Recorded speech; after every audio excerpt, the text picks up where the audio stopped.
Good evening, all. Welcome back to FPL Double Pivot, and it's time for game week 30. Now, game week 29 seems like a lifelike ago. In that time, we've had the FA Cup, we've had the Scottish Cup, we've had Formula One begin. So, we're here to help you choose your game week 30 team and try and avoid any pitfalls. Maybe kind of like what I did last week. Opposite me is FPL Discomfort, Kieran. Kieran, how has your week been, mate? Apart from it being busy and hectic at work, how's everything else been? Yeah, no, it's been good, mate. It's been good. Good to have a break from Premier League for a while, not worrying about football results impacting your mood at all, for the most part, in terms of a game we play. But I know maybe football might have impacted your moods a little bit this weekend, Shane. Only just a little bit, which we will come in. We're doing a little feature on Veterans Vision. So keep an eye out for that. But yeah, it was a fantastic weekend for me, football-wise, or for the majority anyway, before some, I'm trying to keep the expletives out of this stream. Some clubs let down the Scottish side. But no, apart from that, it's been good, mate. I mean, we were chatting about F1, so we've been getting into that F1 fantasy as well. But this is an FPL show. And we've got a good show lined up. As always, Kieran, we're going to review the team, see how we got on last week. Namely, a lot of bench pain from me, and that's why Anderson is up there. Even though I've been backing him for weeks, now he tips up, and yeah, as you can see, I didn't have him on my team there. Yeah, we'll go through bus teams. We'll do score predictions. We'll do a little veterans vision, a little special one, and it's a two-parter. So do stay with it. Bus teams for game week 30, and then just a general chit chat Q&A. We have to catch up a bit because always when you have these breaks, I think we kind of e-purge stuff, don't we? We forget stuff, and then we need a little bit of reminding. Even me and you. So we're here to help every person that's in the chat. There's quite a lot in the chat, mate. Andrew's in there. Paul was in. Sparta. All the big dogs are in, mate. They're all in. So yeah, let's crack on, mate. Let's crack on. And kind of as the main title was, mate. Anderson. Yeah, last week teams. I'm kind of hoping I'm first to get out of the way. I don't have the image for you of Anderson. I forgot to put that one in there for you of Agent. Oh, Anderson. That's all right, mate. Just go into teams, and we'll see. Yeah, slight green arrow, slight red arrow. This is what I'm saying to you, and this is why I never check my rank mid game, mid-week, because it genuinely usually goes down. I think I went from 44k to 47k, so it's kind of a grey arrow, if you will. Yeah. And we're at the stage now. I mean, listen, you're a lot higher than me. You have been for weeks and weeks, but the slightest 2-pointer, 3-pointer can make a hell of a difference. And there's a glaring omission there on my bench. Anderson, 12 points, mate. What was I thinking? I'll tell you what I was thinking. This is why you needed to be on the show last week, Shane, rather than miss it. I'm looking through your team, and I think there's two people there that you definitely should have started Anderson over. Not in hindsight, in like foresight. Rodgers is one, clearly. Yeah, Rodgers is the obvious one. And the other one obviously is Krippy, and that was, I even put it on there. It was like a 50-50 call, and the reason why I started Krippy, for this week, because I looked at all the team predictions, and I don't think I've seen one team predictor that didn't have Krippy starting, because it looked like Evan Nielsen had a bit of an injury. So even though he only lasts kind of 65-70 minutes, I was thinking, Brentford, they just conceded 3 the game week before, so I thought, I think Krippy will get one. And at times I had Anderson on there. You've allowed one game to impact something you've been very passionate about all season on this podcast. That's what I mean. Like, if you were on this podcast, I would have been like, Shane, are you serious? Like, you love Brentford. So basically, I blame it's kind of your fault that you didn't tell me to definitely go on the stream. I'm trying to turn this around. It's definitely my fault. Yeah, that was the glaring mistake. But I think sometimes we overthink things, and that was the main one. I mean, listen. When City start scoring, you think, the game's done. But yeah, in hindsight, I mean, Krippy, even if he scores, he's probably going to get what Anderson's going to get anyway. Do you know what I mean? Defcon, he's getting 2 points. So yeah, it was a mistake. And we're always improving as managers. Apart from that, it wasn't too bad, mate.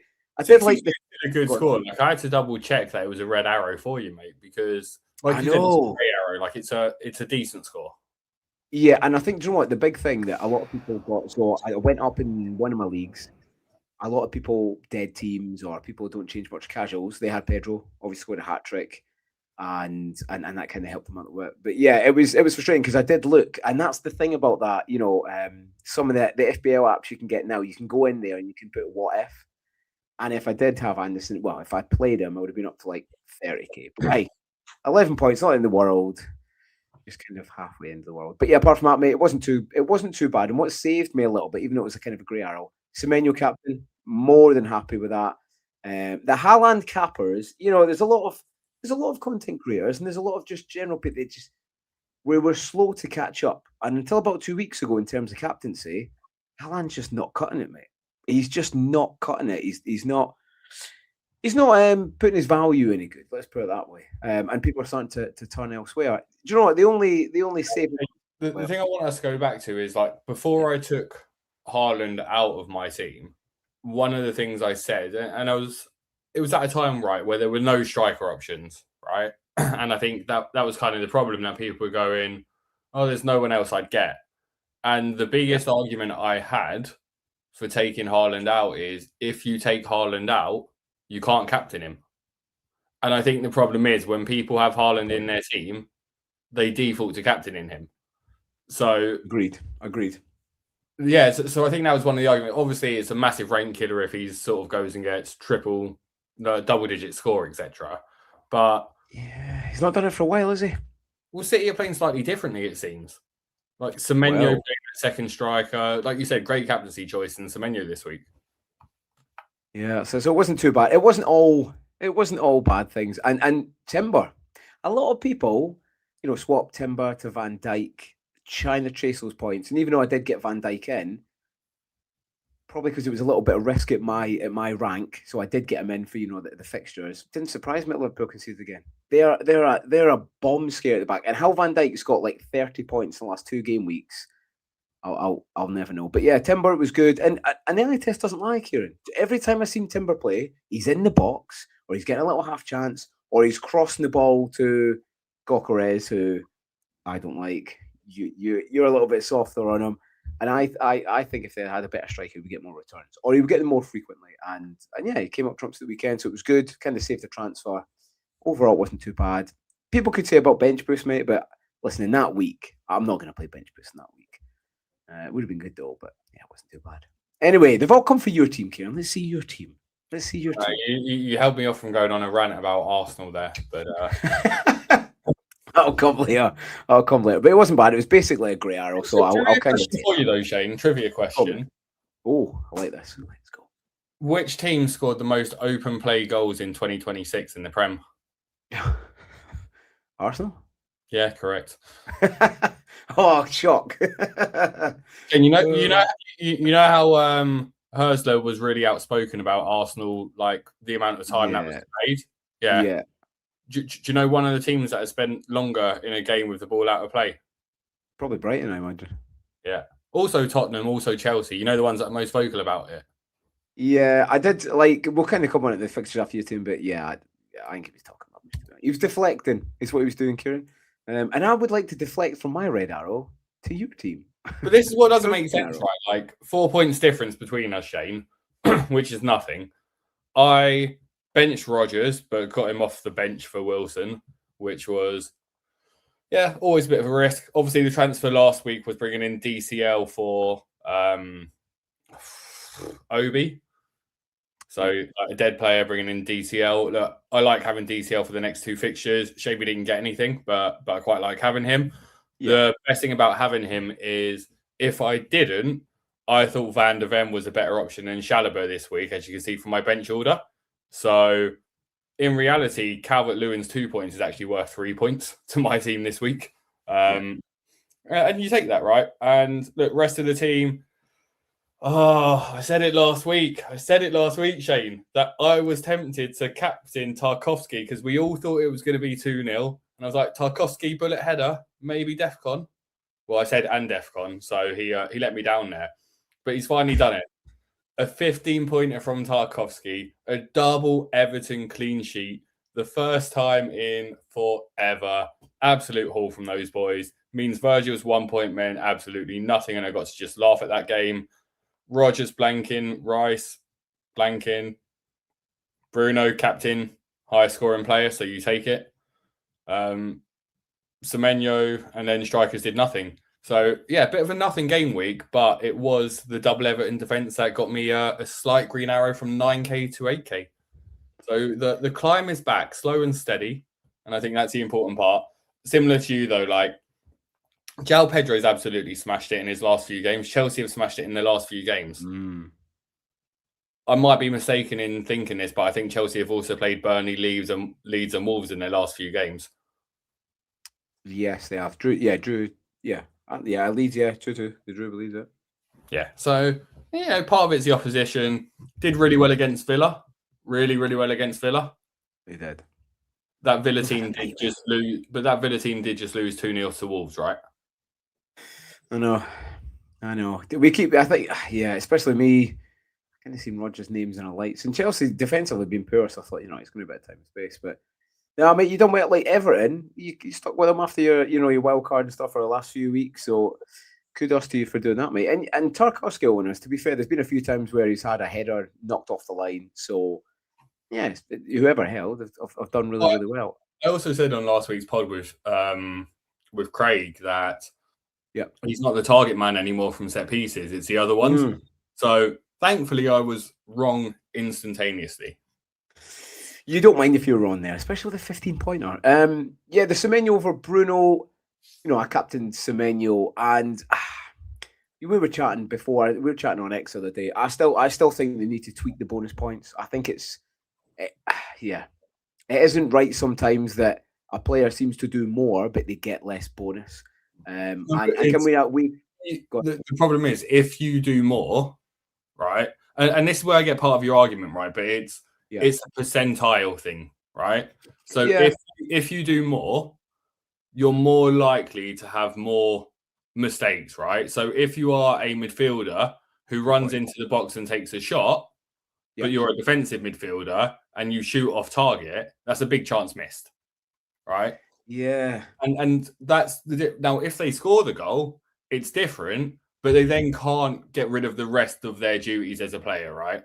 In the same way that what they have done this year is they nerfed the forwards bonus points for scoring a goal. So it has balanced everything else out. I think there's arguments that things that get you good DEFCON also contribute towards BPS for defenders. So you're getting double benefit in those cases. I think that's possibly where the argument is. I don't think it is for the attacking returns. I think it's one of those where if you watch a game and if you're watching it as a coach or an analyst and you've got a player in the middle of the pitch, every pass is going to the player he wants it to. He's intercepting the ball. He's playing great through balls. That's your best player on the pitch. It's better than your left back cutting in and having a shot from 10 yards out and going into the top corner. I think the better player. Yeah, no, it's good. I'm not saying it's like a poor system. I think it just needs tweaked slightly. I think the other week when Man City won 1-0 and Semenyo scored a winner, though I don't think he got any bonus, that was a bit like, well, wait a minute, he scored a winning goal. So I think in general it is pretty good. Just maybe a wee slight tweak here and there, but it is a good system. It's a lot better than we've had in the previous years. But yeah, mate. I mean, I'm pretty sure you're top content creator again, yeah? No. Let's Talk is absolutely smashing it. Oh, is he? Well, listen, we will talk about a little bit of luck, and you need luck for FPL, but there is a few individuals. Are you DJ Luck or MC Neat? Well, I'd like a bit of both, to be fair, but yeah, there was some people, and I think why I got a red arrow as well, and why a lot of other people got red arrow is because maybe I would say a lot of the teams that are quite similar, quite templatey, they get in 20 odd points off the bench. 2 players are missing and then they're getting 20 points off your bench. So you need to be a good manager at FPL, but you also need to be insanely, insanely lucky. And there was a few managers this weekend that were insanely lucky, but that's part of the game. And we love it when it happens. And when it doesn't happen, we hate it. Yeah, if I got bench jam this week, then I would have taken it all day, right? And I think it's... Of course you do, yeah. For a lot of those cases as well, Harry Wilson was still the best option to start, whether or not you think he's fit. Same with a Nico O'Reilly. and Yeah. we don't know what those boys could have got. But yeah, let's skip it along, Shane. We had prediction results. You weren't here, but we had Craig on it for his debut. I seen him. He done fantastic. He was brilliant. No, we all did awful, Shane. Look at the Reds here. Look I at mean, Craig was good on the show, not the predictions. Yeah. The one game the one game I called out that we all predicted the same score for, we all got the correct score. So pat on the back for all of us. I've given you. Oh, hang on, you're owed 5 points here because you didn't say Bournemouth Brentford would be 2-2. Bournemouth Brentford. Yeah, I think it went 2-2. I think it went a little desi for that. I think I owe you 5 points, Shane. I think this is my way of next week. The way I'm trying to creep back into it is I'm stealing points from you each week now. Yeah, if I don't notice, if I don't come on the pod, then you can't. You know what I mean? There's 5 points. That's the penalty. But yeah, we were saying last week. Yeah, I'll scroll back to it. You did predict 2-2, so you get a green there for the draw, which means you and I basically matched each other on the games we got right. I was saying or the week before, because obviously Craig was on that week, but it's hard. You know, at the start of the season, a lot of stuff goes to plan, and as it gets near the tail end, it's difficult to call. And it's been a lot of close games as well. So, you know, like Fulham at home to West Ham, I don't think many people seen that coming. Well, none of us seen that coming.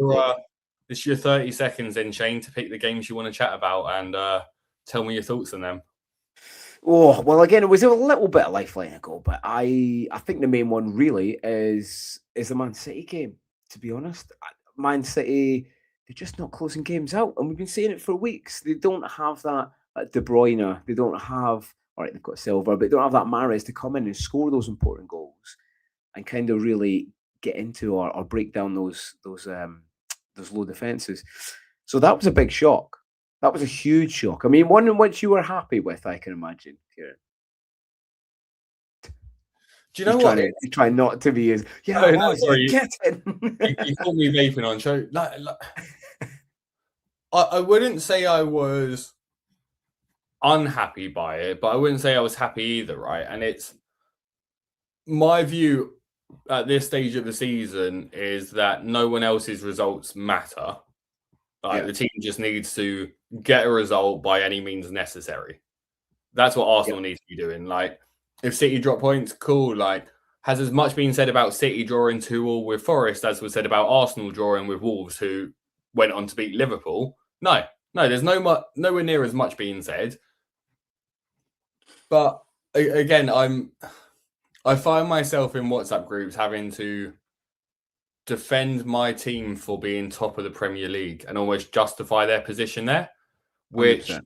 Seems absolutely mental when they top the Champions League group. They're in League Cup final, they're in FA Cup quarterfinals, and they've scored the most open play goals in 2026.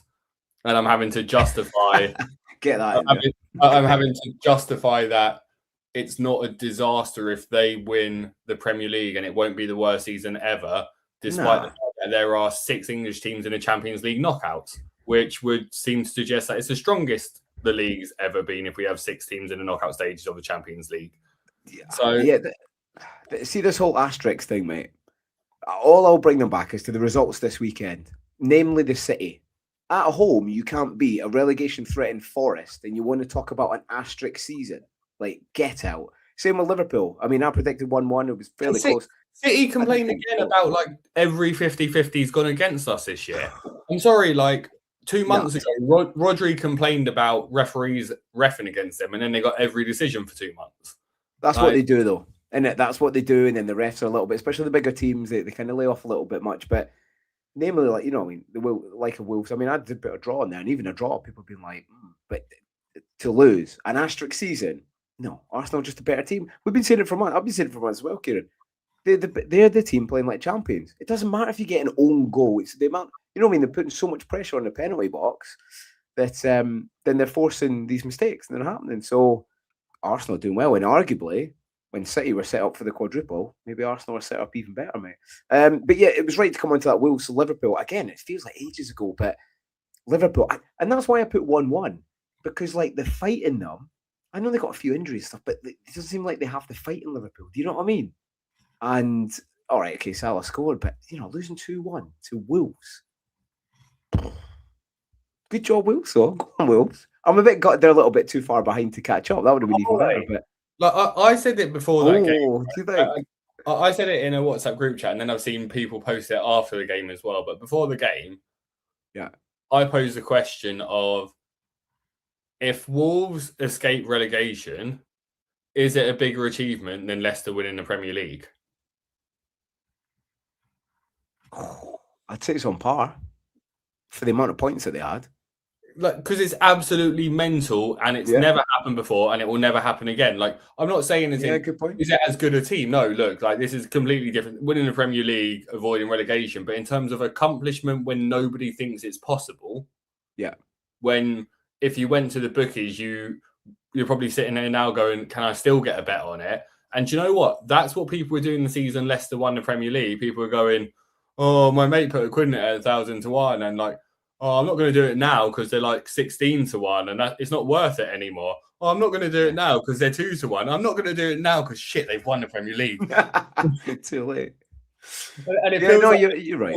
As in, like, surely they can't do it, but they've picked up 7 points in their last 4 games against Liverpool, Man City, and Arsenal.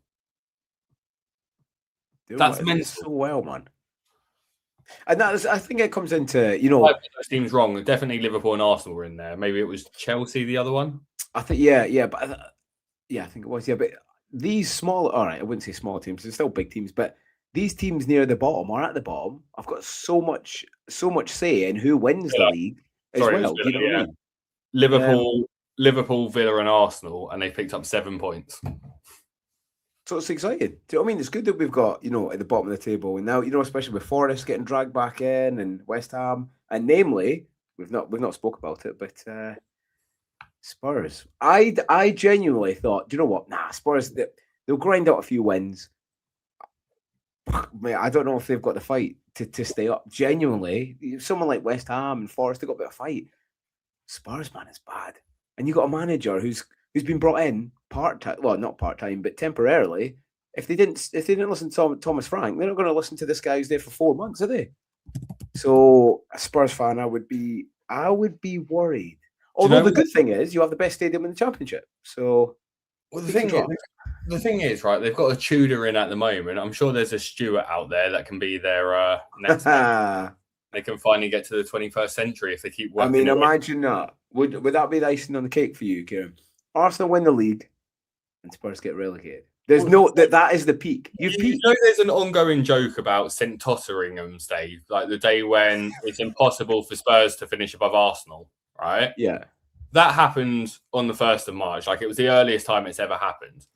Yeah. The problem is, if Spurs get relegated, then it will be the earliest possible time that it could ever happen, because literally the day the season kicks off, Spurs can't finish above Arsenal.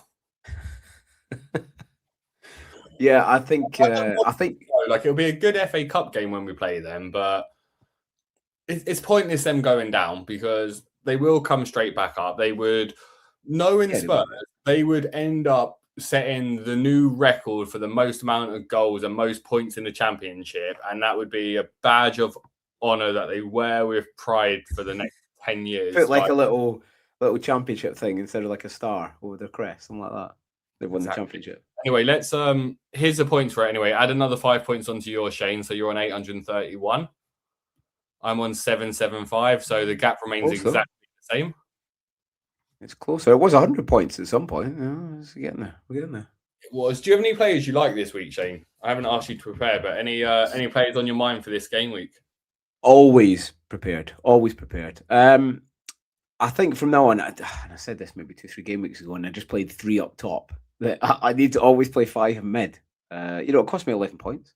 So, yeah, it's got to be. I mean, again, defenders. I think it has to be more game related. People. It's like Van Dijk, right? People brought Van Dijk in this weekend. I got him last week, thankfully. Got some points on the board. But this is why we kind of do this pod as well. It's got to be a little bit of team matchups. You've got to match up the player to the team that they're playing in order to get points. You can't just chase points. It's never going to work. Just pause for a second. The FA Cup draw is going on at the moment. Oh my God. We have tough game for Chelsea. Good team, Port Vale. Big team. Southampton, Arsenal. Oh, I like that. The Theo Walcott derby, is it? Which means the last one City, is Liverpool. the last one is this Brentford game versus Leeds. Leeds. Leeds won yesterday. Yeah. So it'll either be Brentford, West Ham v Leeds. City, Liverpool. Oh, spicy. You know what this does though? What? This makes bench boost game week 33 less appealing. Yep. Or not less appealing, easier to navigate. Like this is the problem at the moment. I'm sure we all have like plans, but they're not completely set. And any transfer made this week kind of sets you towards locking in the plan. Yep. So yeah, interesting times. Anyway, get back on with your players, Shane. Midfield wise, I like Bruno's weekend. Listen, I've already got him. He'll be up there for captaincy. Probably captain actually. Yeah, I think he had two. He didn't get anything for 2 weeks. And I look back and he never ever misses 3, and he didn't at the weekend. He plays Aston Villa team that are they've lost so many key players that I like them. They're at home as well, so I think they get quite a lot. Striker wise, I do want rid of Haaland. I do like you saying earlier, and it's why I've had Semenyo for a while. They've been playing a bit of a different system. Not everything goes through Haaland. And the likes of Marmoush, mate. You could swap to Marmoush there and get a little bit cheap, especially with Champ League coming up and everything like that. I think he's not going to start playing 90s anymore. I think he's going to start resting him and kind of, keep him for Champ League and obviously League Cup or FA Cup or whatever. So I don't mind a little Marmoush punt in there. And then defence, I was looking at Everton, but Everton have got a team that may be top of the league in Arsenal, so I'm not gonna look at them. But I like Forest defence a little bit. I like some Milenkovic. He's getting ahead a little bit, for an outside punt. That's only if you've got a lot of transfers left. But my kind of main defender pick would, mate, Bournemouth defence keep killing me, mate. Especially like Hill, Senesi, who was another one at the weekend. People didn't play him, and they got an 11 points off the effing bench, which did not help my rank. But yeah, I like Senesi or I like Hill this weekend against Burnley. Burnley aren't be getting battered, but I think they're going to start tying a little bit now, and I think a few of the batterings will come. And I think this weekend against Bournemouth it'll probably be 2 or 3-0. So that's the three I like. I kind of cheated, but I said 2 defenders. So Hill or Senesi, Bruno Fernandes. I don't mind a little Marmoush punt, mate. Little Marmoush. What about you? What's your thoughts? Have you got any to stand out for you? Some close games again this weekend. Do you know what I mean? Yeah, they are. Saying that. I've missed one there. No, Liverpool Spurs. Yeah, get Ekitika in your team right now. Triple captain. That's it. If you don't have Ekitika already, you'd want him. It's a difficult week, right? Because there are a couple of teams that have good fixtures back to back to an extent. So, like midfielder wise, it's kind of a toss up between one of the Brentford boys, who I don't think I'm as in love with. I think Tavernier, since he's come back, mate, he had almost racked up 2 expected goal involvements in the last game and got nothing for it. He's central to absolutely everything Bournemouth do, and they're playing against Burnley and Man United, like you said. And I think that's just 2 great games for him. So, I think my midfield option's pretty set there. Striker option just feels super... As a wild punt, no, that's a dreadful idea. I was going to throw Danny Welbeck out there for Sunderland and Liverpool, because Liverpool after the Champions League game. But the problem is the Sunderland game's away, and you don't back a striker away at Sunderland. That's just crazy. I do like it though, so I'm saying that there. Defender-wise, so this is where my dilemma is. I really want a defender for this week that's good for next week as well. And there aren't really any in there unless you go Fulham and you go with Anderson. But Anderson's been sick and I don't particularly love him. Someone I'm giving serious consideration to is Kenny Tete. Now, Kenny Tete plays as right back. Kenny Yes. Tete is pretty decent for DEFCON. He's got in like 3 of the last 5 games or 3 of the last 6. He also has a shot from an attacking position every single game. Now, he doesn't score, but he could. He could. He could. He might. And like, because you've named the Bournemouth boys and you covered off Forest and they've all been considerations, yeah, we'll throw Tete in as a defender. And as a striker, who did you say is your striker pick? Well, I mean, I've got Haaland. I don't think I'm going to win. I know West Ham, he could bill him a little bit, but my move this weekend will be Haaland to Ekitike. I've had enough of Haaland. And with the Champions League and everything coming on, he's going to pay less. For me, like you've got to ride the form. Like my striker option this week that I don't own, but I wish I did own. Yeah. Mate, I really want some João Pedro. Like Newcastle after playing in the Champions League, that's a great fixture. That's a good point. Like Newcastle away after the Champions League are absolutely dreadful, and then Everton in the blank game week. That's a great fixture. I wish I hadn't gone DCL and I was 3 points worse off, because then I would go to João Pedro this week. Yeah, but I mean, I was João Pedro until about 3-4 game weeks ago, and I swapped him in because the points that we got, going down for 2-3 penalties, were fairly lucky. Last week, again, we're quite reactive in FPL, aren't we? And everyone wants him after the hat trick, but I still can't fully trust him. What about? I'm going to say a name to you. You might quip. Benjamin Sesko. Not a name I thought was going to bring up this season. I really like him, and it was something I was saying with Craig last week, right? And it was something I think my old friends, I started watching some of his videos again, and they're the best. If you want football tactic videos, James Alcott's videos are ridiculously good. And what he was explaining is the one thing that's missing from Man United at the moment is taking Ahmad off the pitch, playing Mbumo on the right, and playing a striker through the middle. Because every single game that Sesko doesn't play, they're putting boxes high into the box for Mbumo, which just doesn't work. Mm-hmm. Now, Sesko, and I was looking into this, every time Sesko had come off the bench, he had a headed shot on target, and he'd scored with a couple of them. When he started the game before,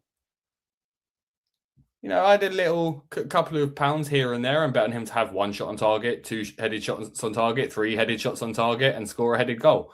He had 3 headed shots on target and scored a goal from it.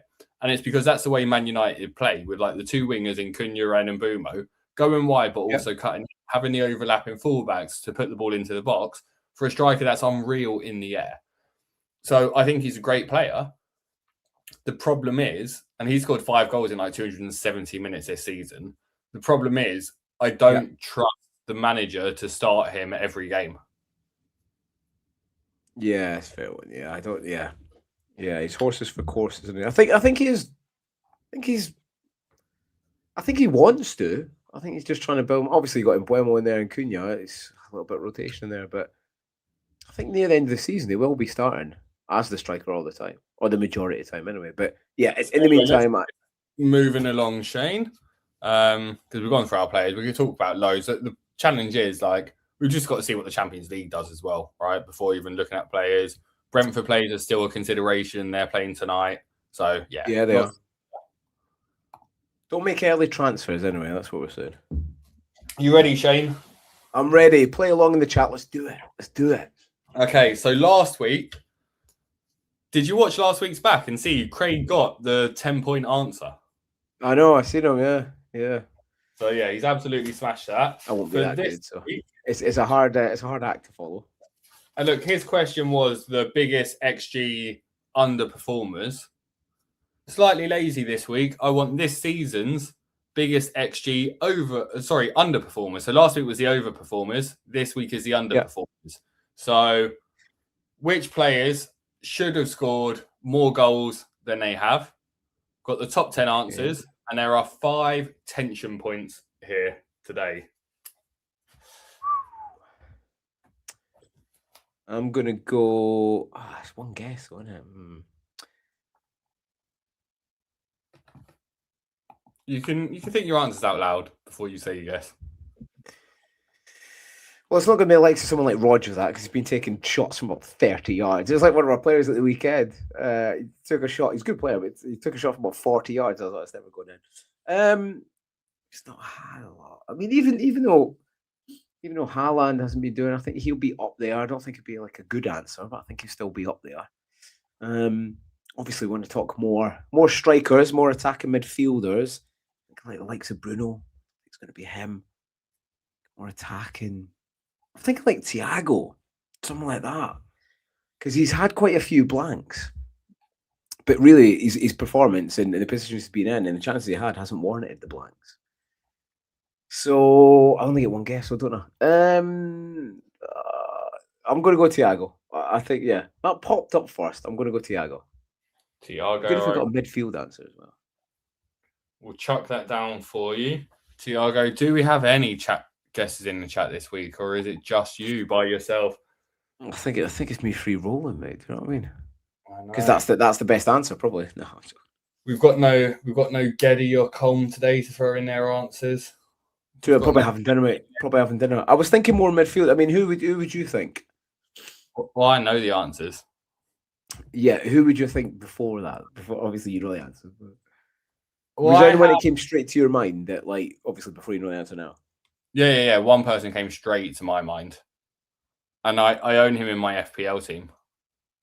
All right, okay. Hopefully, he gets more points then. Yeah, it's DCL was the first player that came to mind, mainly because I know Az owned him, and when Az owned him, he wasn't scoring, and then when Az sold him, he did score. Yeah, he's had a tough season, man. I owned him last week, and he definitely should have scored, and he didn't score. Yeah, so I'm going on the basis of like the guy racks up almost a goal every game or an XG every game. All right, well we've got no one else here, so I don't need. God, my second guess is Ollie Watkins. That's my second guess, but we'll go with Thiago because that was the original one. Probably should have gone with your second guess, Shane. We got to follow it through. So top is boom, Mateta. Oh yeah, of course. Yeah, can't finish his dinner, that guy. Yeah, good point. Yeah, start of the season, right, and then he's just obviously vanished. But look at the form he would have been on. Like just looking at that. We've then got David Brooks. David Brooks only with one goal and should have had 5 by now. Ollie Watkins, that was your answer. Yeah. And look, it wouldn't have been worth much. It would have been like a 3-pointer for you again. So not too terrible. Yeah, these are difficult. Anthony Gordon. I think Anthony Gordon's quite guessable. DCL was the one that came to mind for me. Beto. Yeah, probably could have got there. Shard. That's a long way short, right? He should be on double digits by now. Vandenberg is an interesting one because he does become quite tempting in my position of not having a defender going, if he should have scored 3 and he hasn't, maybe now's the time. But maybe he's just really, really bad at heading a football towards a goal. See, he's not been playing much, though. No. You know what I mean? No, exactly. The ones that do that I thought you might have been trapped into, I thought you might have gone with the Mohamed Salah. Bruno. I know Bruno missed 2 penalties. And Liam Delap is a surprising one there for me. Surprised he's got 3.9 XG to start with, mate, to be fair. Exactly. Shocking. So bad. Exactly. So, yeah, a few outliers. Another -2 for you this week, Shane. So that is... yes, keep it going.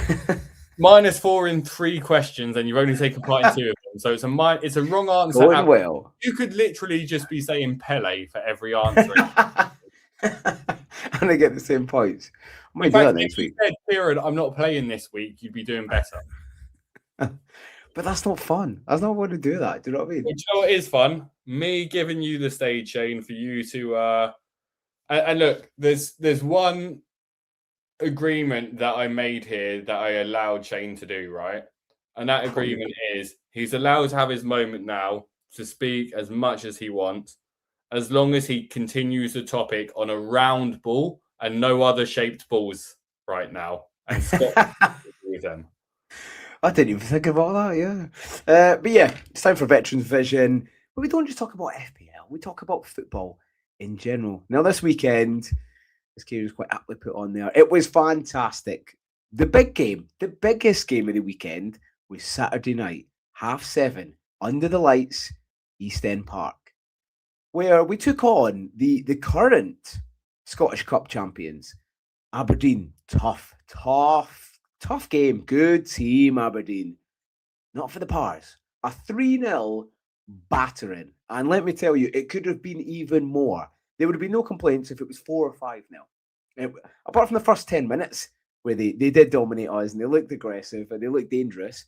After that, took a foothold in the game and we went on to win it. Got Ollie Thomas there on loan from Bristol City. So please, Bristol City, let us continue and have him for the rest of the season with his first goal for the club, and he scored 2 goals. And it says on the right-hand side there, we're off to the semi-final. And we're playing against Falkirk, which even though it's not in the Fife Derby, it's not in Fife, it's still a big derby. They won our league last year. So yeah, we'll have to see. Bonus point for Shane if he tells us the cup sponsor. British Gas. Unless he's talking about FA Cup, then I'm not sure about the English FA Cup. But yeah, it was a fantastic night. Took my little boy. It was genuinely a fantastic night. It was a full sold out. I think it was just under 11,000, and for a Scottish Championship side, that's huge. It was our biggest night in probably about 17, 18 years. I think 2008 was the last time we got to a semi-final. Unfortunately, actually, we beat Aberdeen to get there too. But yeah, a game against Falkirk. I either wanted Falkirk or Celtic for obviously Neil Lennon playing his old club. But yeah, I just thought I'd touch on that on a general football point and say, well done to the team. Well done. And won the Pars. So that was the good bit of the weekend. And like Kieran says, I'll keep it on the round ball. We won't talk about a different shaped ball because Scotland just like winning at everything just now. But we will, turn. Unfortunately, the weekend, went amazingly on a Saturday to a little bit sour on the Sunday. Now, there's a lot of eyes on the Scottish Premier League just now, and quite rightly. Do you know what I mean? Hearts are up there, and they're leading. They're beating Rangers Celtic. It's the first time in eons that hopefully a team outside the old firm can win the league. However, the scenes on Sunday between Rangers and Celtic was pretty disgraceful, and I just wanted to vent a little bit. Now, what I will say, as a Dunfermline fan, I've got no bias in the game. Both sets of fans were shocking. They were absolutely shocking. I would say probably Rangers a little bit more so because what they did, they came on the pitch, started having fights, running battles, and it just was not a good look. It reminded me of like old Scotland before I was born in the 60s, 70s. Probably same with English Prem where it was just a little bit of fighting. It was more fighting than football, and that's not good to see on there. So I just thought I'd call both sets out for that. And we're talking from everything to different types of flags on there that shouldn't be on there. This is football, this is sport, and that's all that should be talked or spoken about on there. But in general, it was a good weekend. So we'll go back to this slide. Because Scottish football, we're going to the semi-final, we're going to the National Stadium, and then we're going to go onward to the final, hopefully. Shane, what is this? We're hosting an FPL podcast. Both of us are doing pretty decent this season, and both of our teams are doing pretty decent this season. We are. What, you say that shocked? What's going on? Like, clearly an asterisk season for everything considered. It is. No, it was. I spoke to you before it came up, mate. It was great. I'll take my son, and he'll remember that for years and years to come. Hopefully, we can push on. And 3-0 is crazy as well, right? Like that's an absolute battle. Honestly, the first 10 minutes they were really dangerous, and we couldn't put up with the pressure if it was any longer. Now, after that, we got a foothold in the game, and honestly, it could have been, and it should have been 4 or 5-0. Clinical. It's just an overall great night, mate. I think the later games have just got more atmosphere about them, haven't they? Just slightly more. Under the lights. Oh, mate, it was brilliant. It was absolutely brilliant. And it was good to get Falkirk in the next round. I didn't want Rangers Celtic, really. I didn't. I know you got Neil Lennon connection and playing his own club, but we had some good game. We had a 3-3 with Falkirk last season. Right? So save it for the final. Exactly, mate. Exactly. So hopefully in a month I'll come back and say we're going to Scottish Cup final. That'll be good. But no, it wasn't too bad, mate. Anyway, we probably should talk about FPL again because I was going to say one thing. Like, I have nothing for the discomfort zone this week, but one thing, and this is what happens when you've got no Premier League games to watch, right? I play paddle, and a couple of weeks ago, my old paddle doubles partner and I played for the first time. one of our friends was playing, and a guy that's there every hour of every day, right? Essentially, was also there. Yeah. And this guy is rated higher than all of us and is dreadful. Absolutely dreadful. Right. And he's the kind of doubles partner that you can't give advice to because he just reacts badly to it. So you just accept to lose. And like the first set, it was Dill and I, and we lost 6-love. The second set, and I thought, it's a me problem. It's my first game back. You know, this wasn't great. The second set, we lost 6-2. We changed the teams up. The guy playing with Dill lost 6-love. We changed the teams up. The guy playing with Dill lost 6-1. So that's Dill, right? Now, I had something pop up on the Paddle Stars WhatsApp group about Dill requesting to be replaced for a social thing. And I thought, oh, I might do that. And I noticed his number isn't saved as his number. It's saved as his workplace, which is a hotel called the Ward's Hotel. So if you find out someone that you play paddle with owns a hotel, what's the first thing you do? You Google it. Obviously. And once you Google it, you start reading the reviews, right? And the reviews weren't great. Until I read one of them where the owner responded and said, well done, we can all watch something on TV. I went, hang on a second. The Ward's Hotel's been on TV. So I searched it and it was on 4 in a Bed. You know, the show where... Yeah, I love it, mate. It's good. It's a good one. So I thought, I'll watch their episode. I'll get to see what the hotel's like. So I obviously watched their entire week, Shane. Right? Obviously. And I admitted this to my paddles partner yesterday. And the reason I keep looking at my phone is he and his wife are now watching it and they're on the 3rd episode and I'm getting live commentary as we go. So, yeah, really need football to come back rather than stalk people that you play paddle with.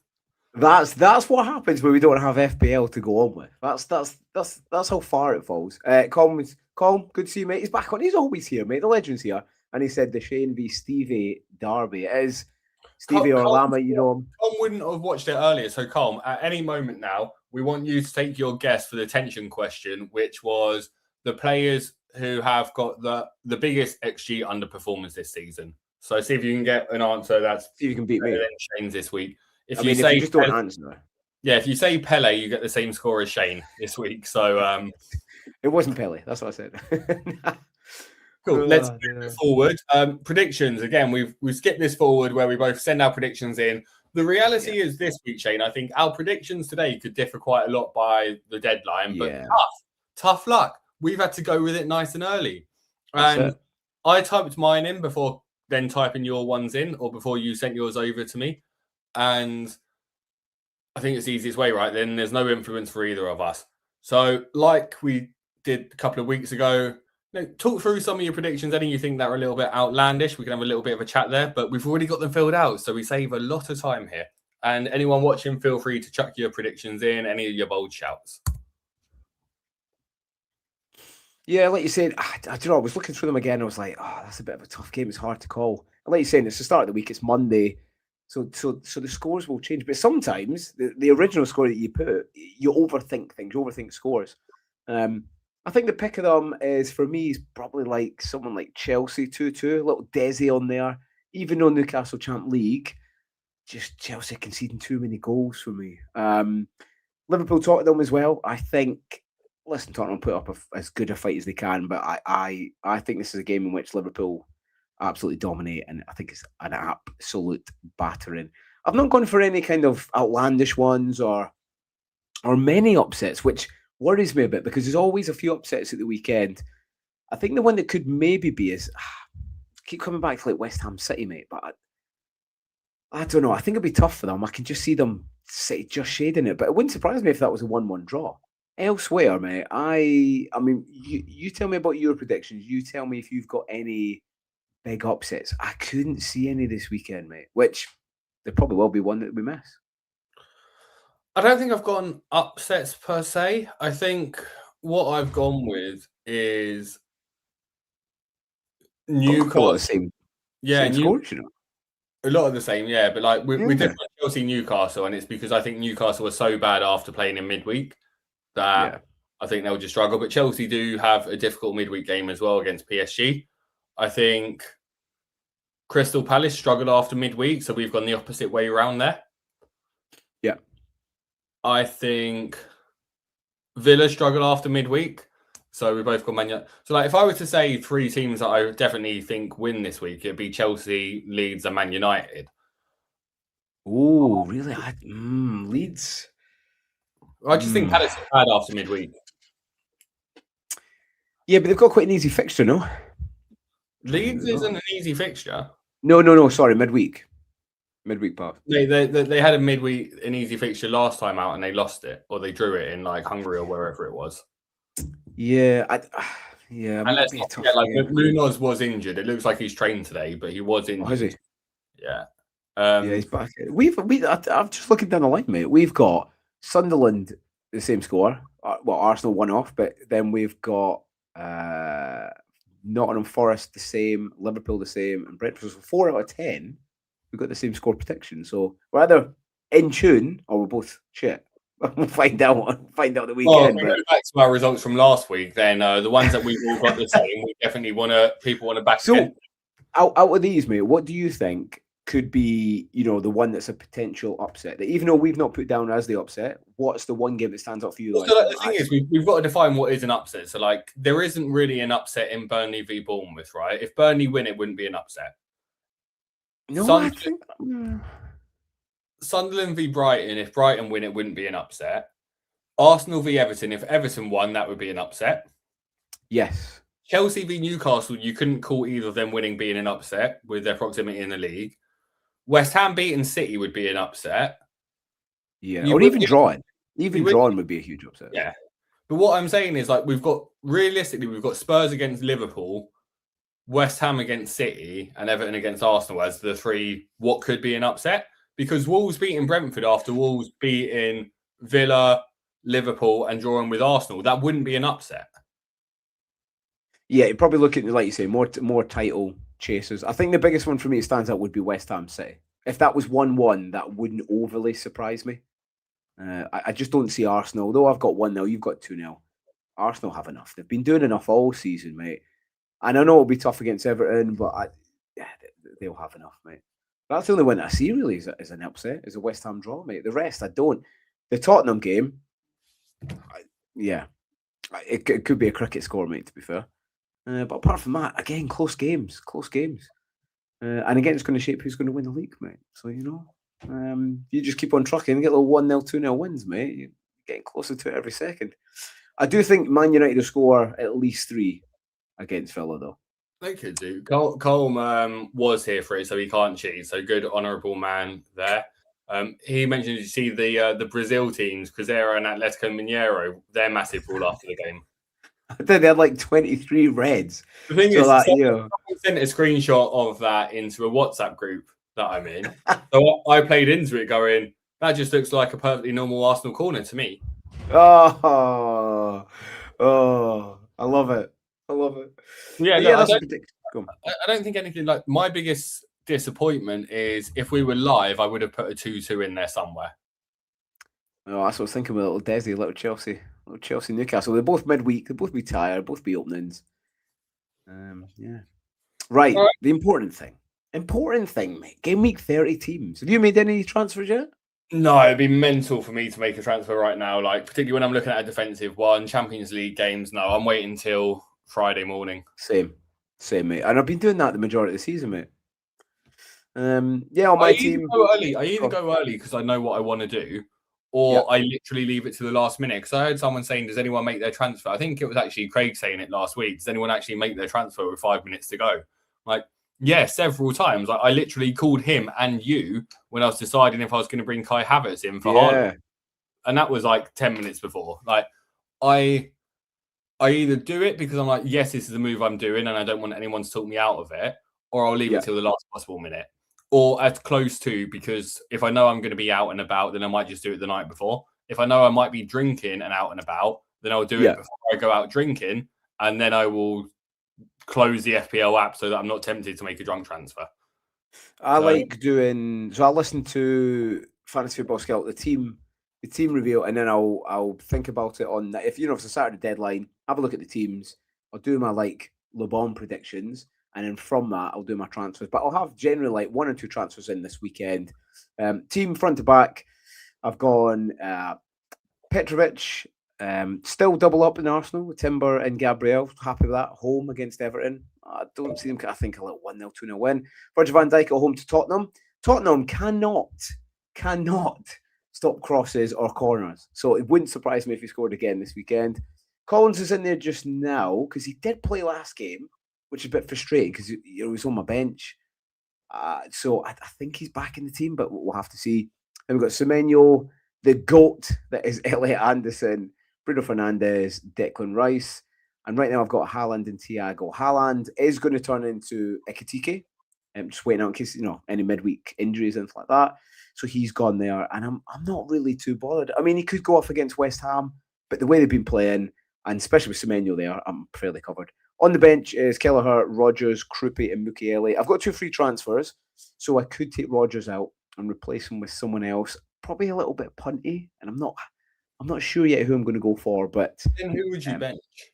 Like Collins?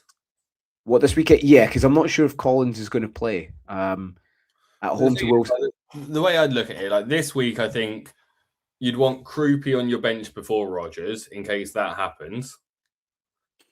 Well, I'm thinking I'm probably going to make a move for a player, maybe to cover off game week 31. It depends what I'm going to do chip wise. Do you know what I mean? But in game week 31, Rodgers is at home against West Ham.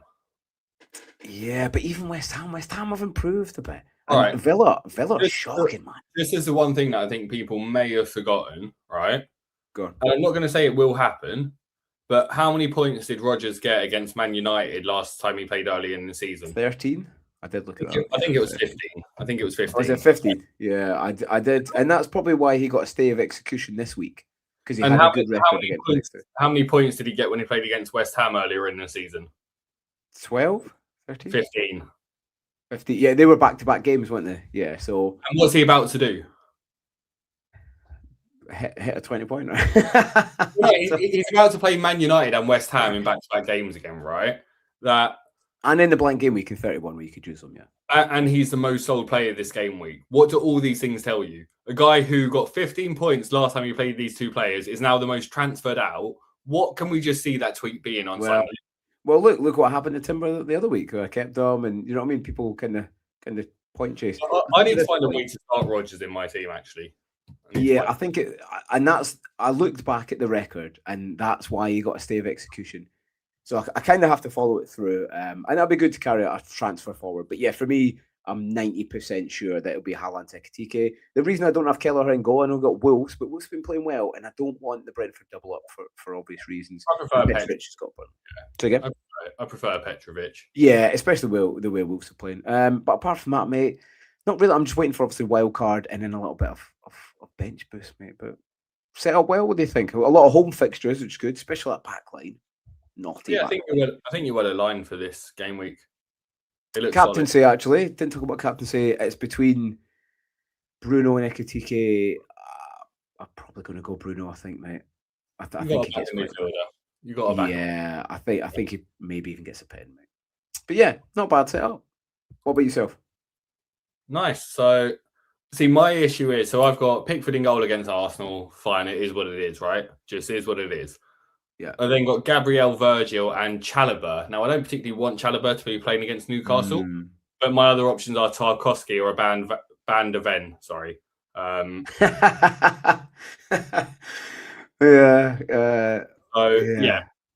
best of, like, there's no way I want double Everton defence against Arsenal. Even though I think Tarkowski would get DEFCON, I just don't want it.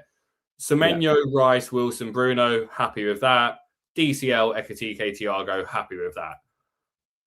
There is a way where I want to see if I can get Rodgers into this team, but there's no one that can start him over. So it is just bench jam for Wilson. But this is where I am looking at that defender sub as to who could I get that comes in that can play both game weeks. So, yeah, lots of waiting and seeing. There was part of the psycho in me going, what about just getting in 8 Nuri for a 1 week punt and then transferring him out next week? Maybe gets points, or? Yeah, but it's mental to do that. How many transfers? You don't have many free transfers. One? Just one free transfer. Yeah, there's also arguments to upgrade my goalkeeper this week, but again, I don't see the point in doing that. Nah, because it'd be close. It'd be close. It'd probably like a 1-0, and then Pickford could still pick up bonus. He'll probably get an extra save point. So, and if it is 0-0, which you never know, and there's no goalkeeper I trust for the double. Like I'm not going Leno. Nah. Like other defenders, I like Hill, but I don't like Hill against Man United. But I don't hate Hill against Man United. So like, there's quite a few actual defenders on my shortlist. It's Tete and Hill and Coyote possibly are like three of the names that I'm considering. So I'm in absolutely no rush to bring any of them in. Do you know who? And it's funny you said Tete, because I was looking at Fulham, and I was like, do you know what? I'm going to do it this weekend. This is before I looked, and because I brought Van Dijk in 2 weeks ago, and I thought, do you know what? Shall I bring a Fulham player, a Fulham defender? Because I've got some good fixtures coming up, and I thought I know the perfect person, Sessegnon.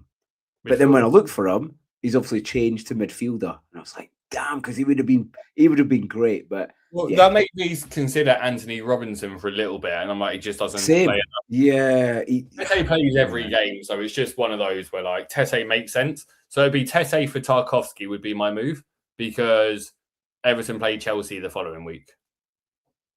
Do you know, even though I've got Rodgers, and the reason I kept him is because I seen the two like back-to-back 15 pointers when he went off, and he got me a lot of green rank increase. But I think maybe you're overvaluing that repeat game, because the way Villa are playing. Oh, I agree. Pretty poor. That's why he's on the bench at the moment, but it's why I'm actually fine with the Everton game. We're missing so many key players in that Villa team, and I think watching the game last week, I don't see Watkins starting this week. And again, he missed quite a few chances that I think Abraham puts away. So I think he's going to start starting as well. But yeah, they've just not got much. And Rodgers didn't do much either. But yeah, it's not the best in that midfield. Douglas Luiz, though. Douglas Luiz is back in there. But I don't think I play Rodgers. Or especially with your team, mate. I don't think I play Rodgers. Well, is Wilson definitely back in training and stuff? Who knows? It's so early. Yeah. If not, you could swap him out. But I like that. I see that you got the captaincy on Bruno Fernandes as well, mate. So I like the front three as well. But I just can never trust Calvert-Lewin that much. You know, I don't. I think he gets overrated. But he's there for his 3 weeks, and if he gets 2 attacking returns, I'm laughing. That was always the plan with him. Bowen's just scored in that game. But yeah, look, Shane, that's everything we've got. I can only see one question in this week, which is good. I'll let you answer that, because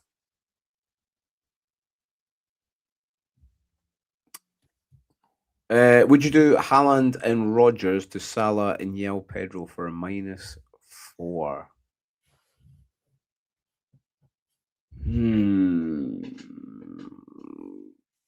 I don't think I would. Man, because the form that Haaland's been in, okay, it's not very well, but the West Ham's a game that I think he plays a lot better, and he probably does score.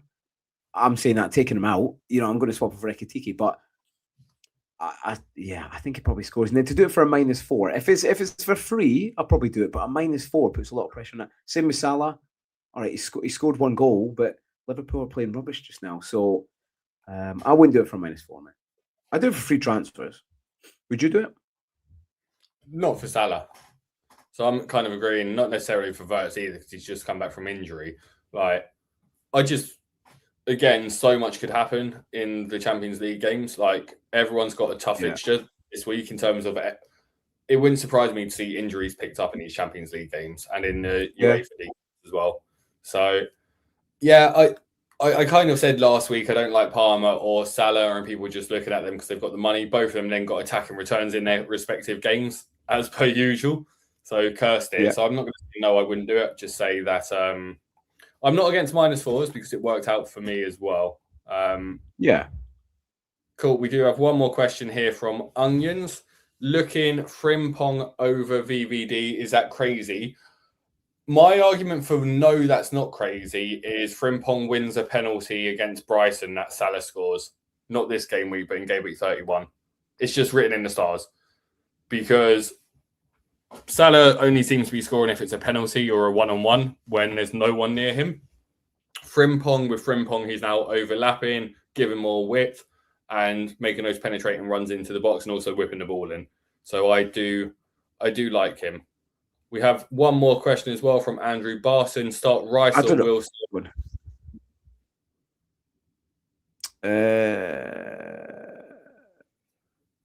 Who would add? If he's got both, probably Wilson if he starts. If you've got concrete news that he starts, if not, I'm going for Rice. He's a bit more trusty. What would you do, mate?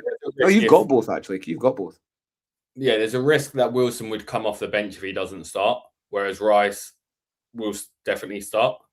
Again, see what the Champions League games say and see if they're both, if Rice is fit off the back of it and see presses. But I'd probably start Rice over Wilson.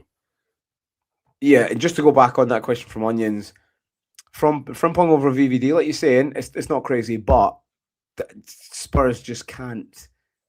They can't defend crosses or corners or anything. That was with, Van de Ven in the team and Romero. So I could see him scoring at weekend. I really, really can. I think he does. So I'll be careful about doing Frimpong over him because it's probably the weekend. Do you know what I mean? That he goes and bangs another goal, mate. Cool. I think that's just done, Kieran. I think that's just done. Round about the hour mark. It's good.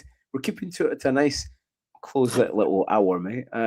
Thanks for everyone for watching, or if you're watching back, please do leave a comment, all that kind of good stuff. Subscribe. It's going well this season, but we want to get more people in, get it up bigger. Let us know how your season is going just now. I think Zaito was put on there. He's got 10 out of 11 green arrows. Hoping good run continues. Might get Rodgers next week. And if anyone's near Kieran's score, or even beating Kieran, then do let us know because it would make me feel a little bit better anyway. That's for sure. But by the way, Brentford just scored. Who do you reckon is going to be the goal scorer? It hasn't come up yet. Who do you reckon? Shadi. All right, we'll stay live until we find out the answer. This is live. This is gripping stuff, people. This is unless someone puts it in the chat and then it's already you've already seen it before you. I'm on SofaScore. So Onions is smashing it this week. Yeah. I was just gonna say, yeah. What rank are you, Kieran? I'm 7.9. Onions is 2.5. Naughty. And then Calm. This is what we do on this show. We share our red or green arrows, but 8 reds in a row for the player that Calm is. I'm putting that down to that's unlucky, Calm. That is all unlucky. I've just watched the goal. I've watched the goal and it's number 22 headers it, and it then bounces off of Thiago. So that is Collins. Thiago's goal. Nathan Collins into Thiago, and Thiago will claim it. It's a question of whether Thiago's onside or offside. Looks onside for me, but we will find out next week because we're going to tune out now. Yeah, stay tuned. Well, yeah, listen, in the meantime, have a great week. Make sure you get your team in. You've got Saturday, so the deadline's a little bit later. Keep an eye on injury news. Keep an eye on the pod. Friday, we're back on Friday again, mate. We're back on Friday, a little fixture decoder. So do join me for that because it's been a break of about 10 days. So Friday morning, do join me for that. Kieran, anything to add before we go, mate? Let everybody get away for the week. No, just go enjoy your weeks and have don't make any transfers till the end of the week. Brilliant. Thanks everyone in the chat, and we'll see you on Friday. Bye-bye.